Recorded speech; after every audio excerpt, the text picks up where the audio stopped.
Well, trade unions are saying they are open to discuss the wage offer increases with Transnet.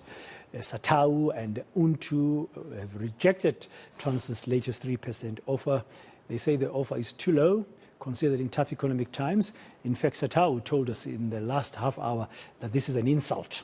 They want an offer of between 12 and 13%, and that's the mandate from the workers. My colleague, reporter Nobesuthu Hejana, is following this story as well of the Transnet strike, but she's covering it, of course, from Cape Town, and is joining us now to give us the latest from the ground there. Good afternoon, Nobesuthu. Welcome to today.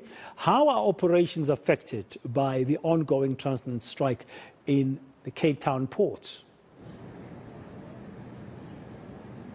Well, Braden, according to Transnet's managing executive, Advocate Phyllis, she was telling me that although the marine services have been impacted by this particular strike, their operations remain, or rather their services remain in operation. And she was also saying that throughout the 3 ports in the province, the Cape Town, as well as the Mossel Bay and Saldanha, they've been able to ensure that work is continuing, although there are these particular strikes that are currently ongoing.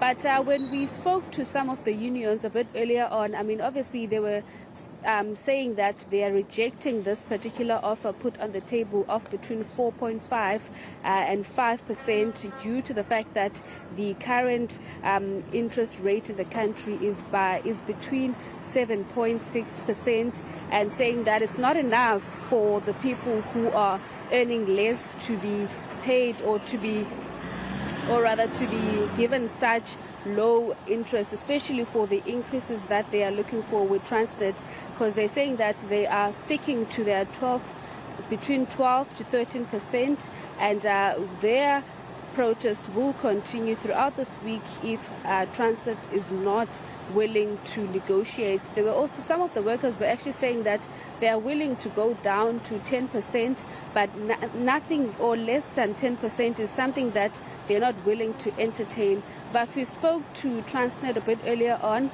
about how this has impacted them.